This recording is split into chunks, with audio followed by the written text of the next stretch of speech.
here's the big challenge of life. You can have more than you've got because you can become more than you are. That's the challenge. And of course, the other side of the coin reads, unless you change how you are, you'll always have what you got. I have found in my experience that income does not far exceed personal development. Now, sometimes income takes a lucky jump, but sure enough, unless you grow out where it is, it'll usually come back where you are. Life has strange ways. If somebody hands you $1 million, best you become a millionaire quickly, so you get to keep the money. Otherwise, sure enough, it'll disappear. Somebody once said, if you took all the money in the world, divided it up equally among everybody, it would soon all be back in the same pockets. Incredible. Success is something you attract, not something you pursue. Success is looking for a good place to stay. So instead of going after it, you work on yourself. Personal development. See, the major question to ask on the job is not what are you getting. The major question to ask on the job is, what are you becoming? See, the big question is not what am I getting paid here. The big question is, what am I becoming here? Because true happiness is not contained in what you get. Happiness is contained in what you become. So that's our major subject for tonight, personal development. Of all the assignments Mr. Schoaf gave me at age 25, this was probably the most difficult. In fact, I'm still working on this one. I think it's an unending challenge to see what you can become. The next subject is called Basic Laws. And it's good to study the basics. And I call these basics primarily because they come from the Bible. Now, I'm not a theologian or a minister, and that'll be apparent. But Mr. Schoaf taught me that the Bible was a good textbook for ideas and stories and success equations, how to live the better life. I found out that was true. He also taught me that the Bible is as practical as it is spiritual, and I found out that's true. If you look at your bank account and your income and you're not happy, there are several places in the Bible to check to see what the heck's wrong so you can make the changes. And we're going to cover some of those tonight, called basics. Okay. The next subject is my favorite, setting goals. Mr. Schoaf taught me how to set goals. What a favor that was. One morning at breakfast, shortly after I met him, he said, Jim, let me see your current list of goals, and let's go over them and talk about them. He said, maybe that's the best way I can help you get a better direction started. And I said, I don't have a list. He said, well, is it out in the car or home somewhere? I said, no, sir. I don't have a list anywhere. He said, well, young man, that's where we got to start. He said, I can tell you right now, if you don't have a list of your goals with you, he said, I can guess your bank balance within a few $100s. Which he did. And that got my attention. I said, you mean my bank balance would change if I had a list of goals? He said, drastically. That day I became a willing student how to set goals. And sure enough, learning how to set goals changed my life. And I often wondered why no one had ever taught me how to set goals up until age 25. I went to high school, but if they offered it, I missed it. I went to college for a year, never heard it. I worked for Sears. Really. And to my knowledge, Sears never taught it. Right? How to set goals. So here I am, age 25, married, my family's starting, I've been to college, I'm working, and I still don't know how to set goals. But fortunately, when I was 25, I met the man who taught me how, and it revolutionized my whole life. Economically, socially, personally, it's incredible. So I want to share with you tonight what Mr. Schoaf shared with me, how to set goals. It can be a life changer. Okay. The next subject is the negative part of the seminar. Life is part negative, so we got to talk about the negative. And this subject is called diseases of attitude. Diseases of attitude. There's a lot of things that can wreck your chances to do well. We live in a rather dangerous world, so you got to be not only wise, you got to be careful. Now, attitude diseases are just as bad as physical diseases, right? High blood pressure, heart trouble. I mean, a lot of things lace your chances to do well. So you've got to be careful. And attitude diseases are deadly. I mean, they'll destroy all the good things you start. Okay? So we'll go through those attitude diseases, how to spot them, how to look for them, what they are, and the cure. And I'm a pro on these because I've had them all, so I can give you excellent advice on these. Now, the last subject we're going to consider tonight is called the day that turns your life around. The day that turns your life around. And under this subject, we're going to talk about the emotions that can change your life. Human beings are emotional creatures, and emotions are powerful for life change. Now, of course, emotions are so powerful they can go either way on you. Emotions can either build or destroy. So you really have to employ emotions properly. We call civilization the intelligent management of human emotions. If you can intelligently apply your emotions in the right direction, no telling what can happen. Could turn your life around one day would be sufficient. So we'll talk about those. Okay. Now that's a lot to cover in one evening, but we'll keep at it here and see if we can't get it all done. I'd like to have you now jot down the theme of the seminar. Every seminar should have a theme, I guess. We've got one. It's on some of our literature if you happen to notice it, but if you didn't, for your notes, here it is. The theme of the seminar goes like this: the major key to your better future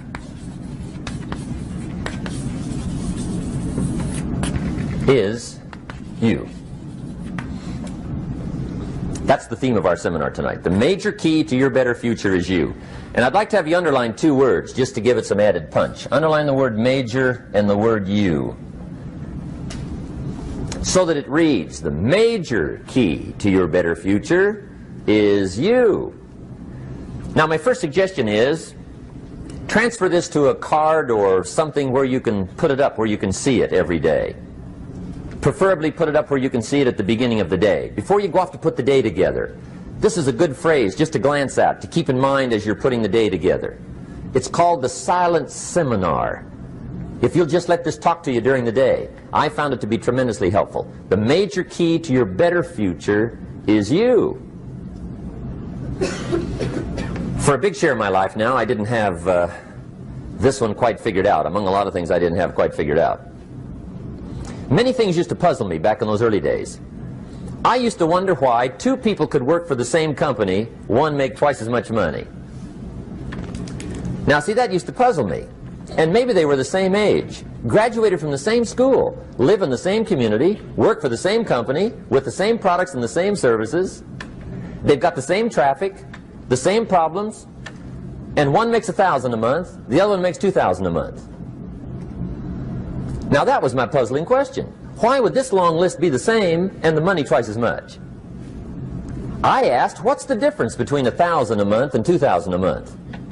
And I don't mean $1,000 a month, right? I could figure that out. But what makes the difference? Why would one person do twice as well, 3 times as well? Speaking economically. Now, I know there's more than one way to do well. I understand that. But in this little narrow area called compensation, what's the difference? Well, back then, with my faulty thinking, I'm trying to reason it out. I thought, well, maybe time makes some of the difference, right? Some people do better because they have more time. I used to say, Harold ought to be able to do well. He's got a lot of time. If I had all of Harold's time, I could do well. Now, that's got to be dumb, right? Number one, you can't get somebody else's time. A guy says to me one time, he says, you know, if I had some extra time, I could make some extra money. I said, then forget it. There isn't any extra time. Hey, when the clock strikes 12 midnight, that about wraps it up, right? I mean, you can look around the gongs there for a little more, but it's over. You say to the guy, what are you doing? He says, I'm looking for extra time. See, they'll come and take you away, right? There isn't any more time. Now, if you can't get more time, which you can't, what could you get more of that would make a difference in economic results? And here's the key word. Make it a part of your notes. We're going to consider it tonight. The word is value. And I have a little phrase for your notes. Value makes the difference in results. Value makes the difference. You can't get more time, but you can create more value. Now here's the first lesson of economics. Everybody should learn it from the time they're old enough to understand what a dollar means, how to earn one, how to get one, how to keep one, what to do with it. First lesson of economics. We primarily get paid for value. That's lesson one. Bringing value to the marketplace, that's how you get paid. You don't get paid for the time. I know it takes time to bring value to the marketplace, but you get paid for the value, not the time. Now, since that's true, here's one of the key questions of the evening. Is it possible to become twice as valuable at the marketplace and make twice as much money in the same time? Could you become 3 times as valuable? Make 3 times as much money in the same time? Is that possible? The answer is yes, if. And it's always if, right? Life is known as the big if. Harry Truman once said, life is iffy. How true. And here's the big if we're going to consider it tonight. It's possible to do much better at the marketplace if you go to work primarily on yourself. And that's the theme of our seminar tonight. Learning to work primarily on yourself. People have asked me for the last 24 years, how do you develop an above-average income? And the answer is, become an above-average person. Develop an above-average handshake. Some people want to be successful, they don't even work on their handshake. As easy as that would be to start on. They let it slide, they don't understand.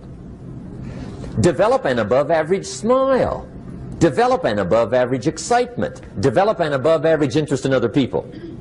Develop an above-average intensity to win. See, that'll change everything. Probably one of the most frustrating experiences in life is looking for an above-average job with above-average pay without becoming an above-average person. It's called frustration.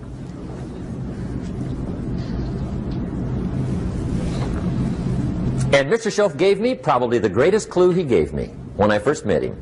He said, Jim, if you want to be wealthy and happy the rest of your life, just learn this lesson well. He said, learn to work harder on yourself than you do on your job.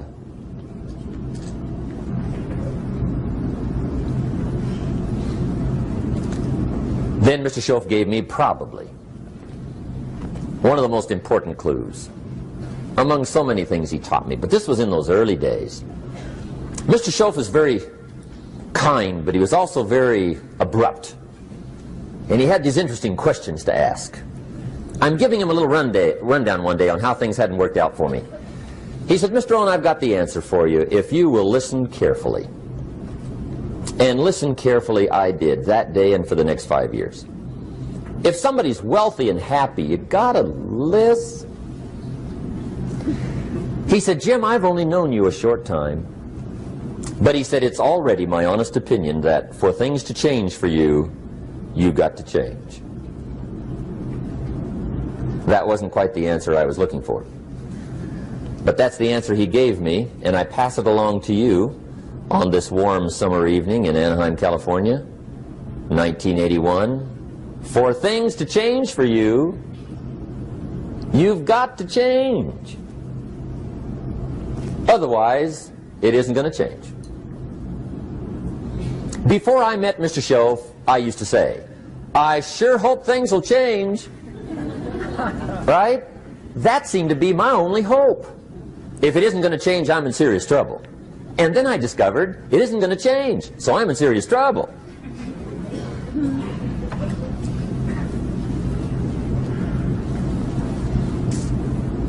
See, I can tell you what the 80s are going to be like. You have dropped into the right place.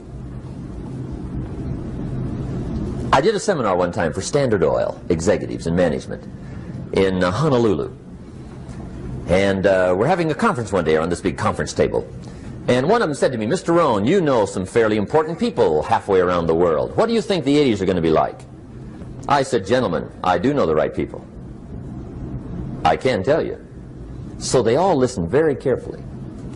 And I said, gentlemen, based on my wide experience, I can really honestly say to you, in my opinion, in the 80s, it's going to be about like it's always been. Aren't you glad you came? That's inside. I don't pass that around just everywhere. Now, of course, I said that to make a point, but I also said it because it's accurate. It's going to be about like it's always been. It isn't going to change. The tide comes in, and then what? It goes out. For 6,500 years that we know of, recorded history, and probably long before that. So it is not going to change.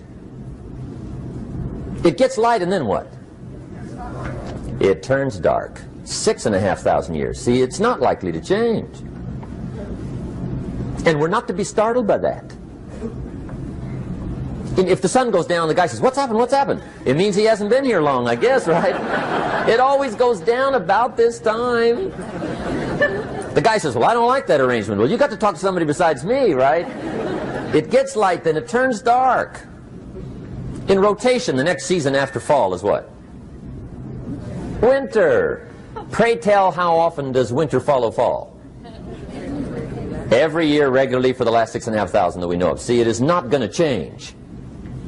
Now, some winters are long, and some are short, and some are hard, and some are easy, but they always come right after falls. It isn't going to change.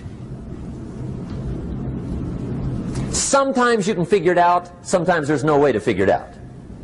Sometimes it goes well, sometimes it gets in a knot. Sometimes it sails along, sometimes it gets in reverse. See, that's not going to change. The last 6,000 years reads like this: opportunity mixed with difficulty. That's how it reads. It isn't going to change. The man says, well, if it isn't going to change, how will my life ever change? Answer, when you change. And whether I'm talking to high school kids or business executives, my message is always the same. And it goes like this: the only way it gets better for you is when you get better.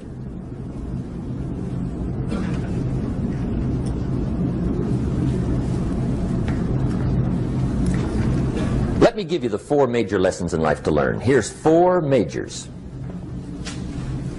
It's good to study the majors. In our weekend seminar we teach, some people don't do well because they major in minor things.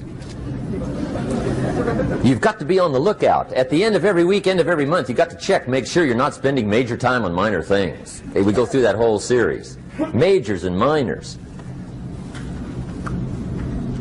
Now, let me give you 2 phrases before we get to the 4 majors. This will set it up and you'll see where I'm going. 2 key phrases for your notes.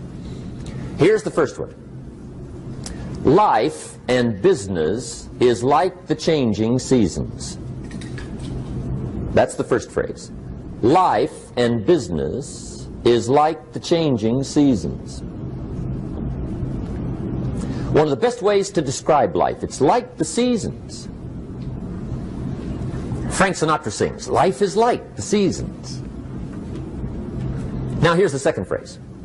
Very important. You cannot change the seasons, but you can change yourself. You can't change the seasons, but you can change yourself. And see, that's how life gets better for you, not by chance, but by change. Now, here's the 4 major lessons in life to learn. I've got my first book finished, came out a couple of weeks ago. This is in it, the 4 major lessons in life to learn. Here they are. Number 1, learn how to handle the winters. That's lesson 1. They come right after falls, with regularity. Some are long, and some are short, and some are hard, and some are easy, but they keep coming. You must learn to handle the nights. They come right after days. You must learn to handle difficulty. It comes right after opportunity.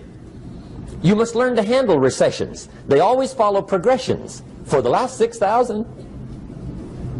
See, it isn't going to change. The lesson you must learn is how to handle it. And there's all kinds of winters, right? The winter when you can't figure it out. The winter when it all goes smash. The winter when it turns belly up. The winter when it won't work, when you've run out of money and you've got a broken heart. See, those are winter times. There's all kinds. Economic winters, social winters, personal winters. When your heart is smashed in 1,000 pieces and the nights are unusually long, your prayers seem to go no higher than your head. It's wintertime. Barbra Streisand sings, "It used to be so natural to talk about forever, but used to be's don't count anymore. They just lay on the floor till we sweep them away. You don't sing me love songs, and you don't say you need me, and you don't bring me flowers anymore." A song of winter. But see, the disappointments come. Those are normal. That's part of life. But the question is, how do you handle it? How do you handle the coming winters and the disappointments and the downtimes? Well, you can't get rid of January by tearing it off the calendar.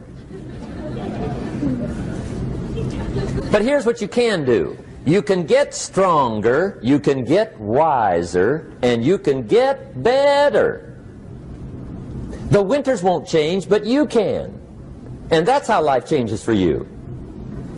See, before I understood, when it was winter, I used to wish it was summer.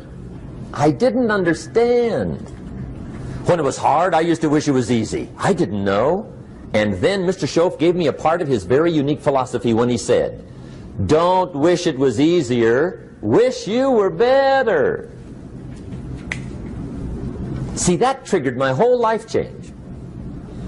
Don't wish for less problems. Wish for more skills. Don't wish for less challenge. Wish for more wisdom. That's the key. So that's lesson one. Learn how to handle the winters. Here's lesson two. Learn how to take advantage of the spring. That's the second one. Spring is called opportunity.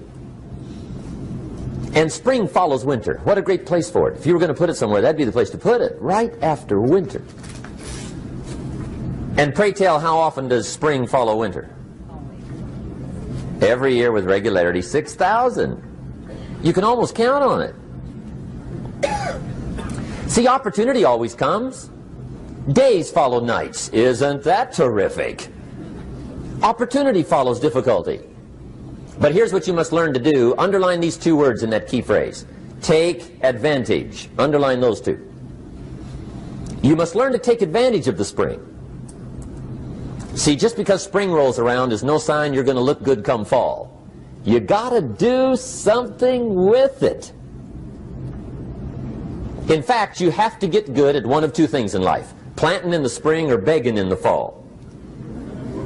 Or get somebody to do it for you. See, those are about the only alternatives. Now here's what else you must do. Take advantage of the springs quickly, because there's only a few. Just a handful of springs have been handed to each of us. They don't come forever.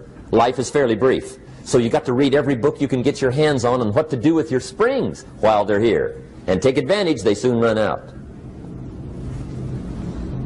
The Beatles wrote, "Life is so short." And for John Lennon, it was extra short. But life is brief. Elton John sings, "She lived her life like a candle in the wind." It's brief.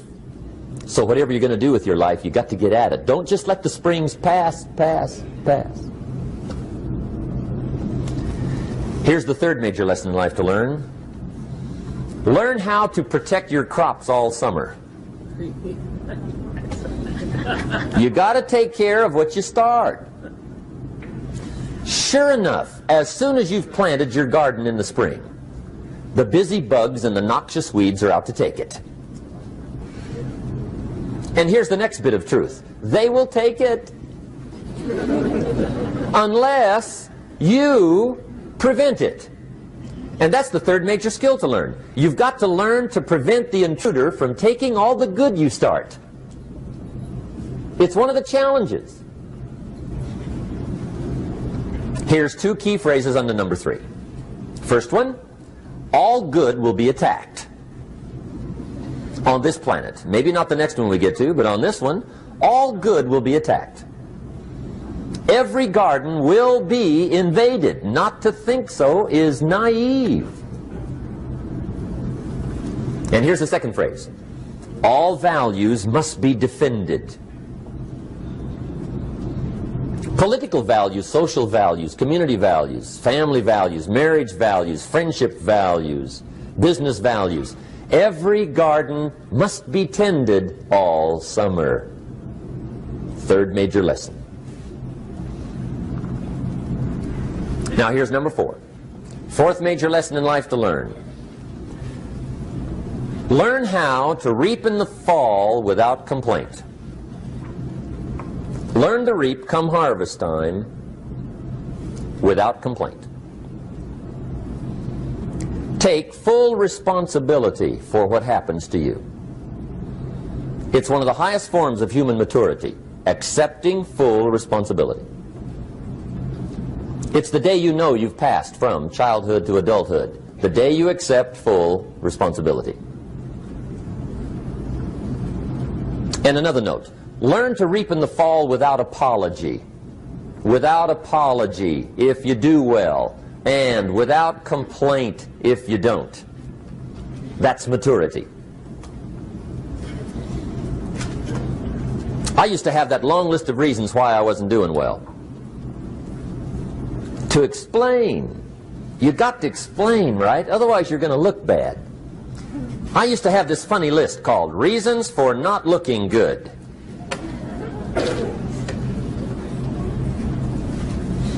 I used to blame the government. I mean, you can believe that or not. It was at the top of my list. I had a lecture second to none. The government. That was on my list. I used to blame taxes. Look what you got left after they take everything. And they expect you to do well. That was on my list there. Prices, that one's easy, right? You walk into the supermarket with $20, come out with a little half bag. So I had that on my list. I used to blame the weather. I blamed the traffic. I used to blame my car. I blamed the manufacturers. I used to blame the company. I blamed company policy. I used to blame the training program. I blame my negative relatives. They were always putting me down. I blame my cynical neighbors. They're just selfish, looking out for themselves. Won't loan you money? They were on my list.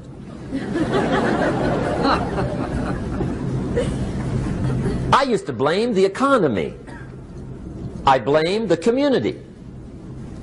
That's a pretty good list for not doing well, isn't it? I thought it was good. I'll never forget one day, Mr. Schoaf was very kind, but he was also very blunt, and this was no exception. And I'm glad he was blunt. There's a lot of things I'd have missed if he hadn't have been blunt. One day, with sort of a curious look on his face, he said, "Jim, just out of curiosity, tell me, how come you haven't done well up until now?" Excellent question. I thought, well, so I won't look too bad, I'll go through my list. And this list I just gave you, I put that on him. And he was very patient. He let me go through the whole thing, the government, the weather. I went through this whole thing. When I finished, he looked my list over very carefully. He said, "Mr. Rohn, big problem with your list. You ain't on it." How brilliant.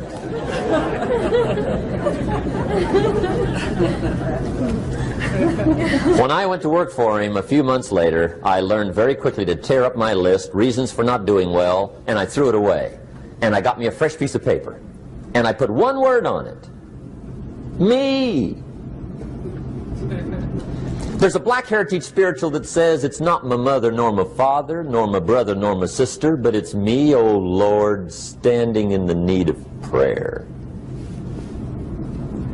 See, I used to blame everything outside. And then let me give you a little philosophy that helped turn my life around. For your notes, here it is. It's not what happens that determines the quality or the quantity of your life. It's not what happens. And the reason is because what happens happens to about everybody. No different. The sun went down on all of us last night. A common event, a happening. And I found out that the same things can happen to two different people. One gets rich and one stays poor. Why is that? It's because it's not what happens, but rather it's what you do that changes everything. So that's a key phrase. It's not what happens, it's what you do. What happens is about the same. You might put that in parentheses here. Same. What people do, that's what's different. Anything can happen, right? Everything can happen. I've heard all the stories. I've been one of the stories. Hey, we could all tell stories all night long, right? Happenings. Anything can happen. Have you heard of Murphy's Laws? Anybody here heard of Murphy's Laws? Okay, most of you have. Murph had these laws. One of them was, if anything can go wrong, it will. That's one of Murphy's Laws. He was not one of the great positive speakers of the day. But anyway, it's still true though, right? Anything can go wrong, everything can go wrong. For sure. I've fallen out of the sky so many times. Once to the tune of a couple of million. Devastating. Took me a while to survive that one. Now, it wasn't all that much, but it was all I had. I mean, that's when it's much, right? When it's all you got. If you got 3, 2 go, you got 1 left, you ain't looking that bad. But when it all goes, has anybody been there when it all went? Anybody? Come on, the rest of you liars. Go ahead. Hey, we've all been there, right? When it all went. Of course, it used to be a long time ago, right? When you ran out of money, got to 0, you were all through. Heck, now you can whistle right on by 0, right? I mean, they will bury you. That's what they will do.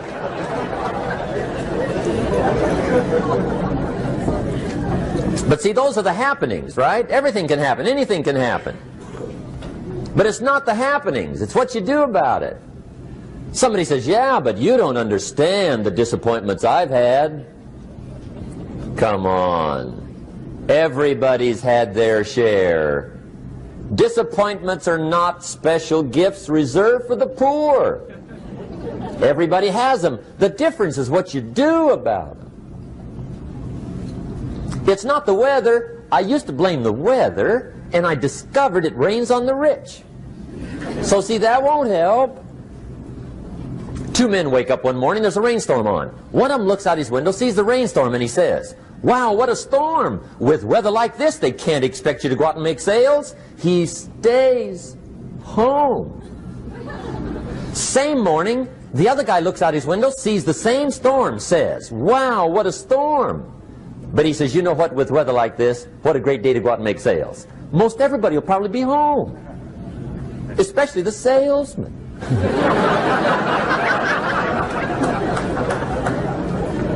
See, that's the difference in how your life works out. It's not what happens, it's what you do. So here's one of the key questions of the evening. Starting tomorrow, what are you going to do that'll make a change in your life's direction? Good question. What are you going to do starting tomorrow that'll make a difference? Now see, if you don't do something starting tomorrow that'll make a difference, guess what? It's gonna be the same. And see, that way you can guess what the next 5 years are going to be like. Look at the last 5. Because the next 5 are going to be like the last 5 unless you, major key, tomorrow, change it all.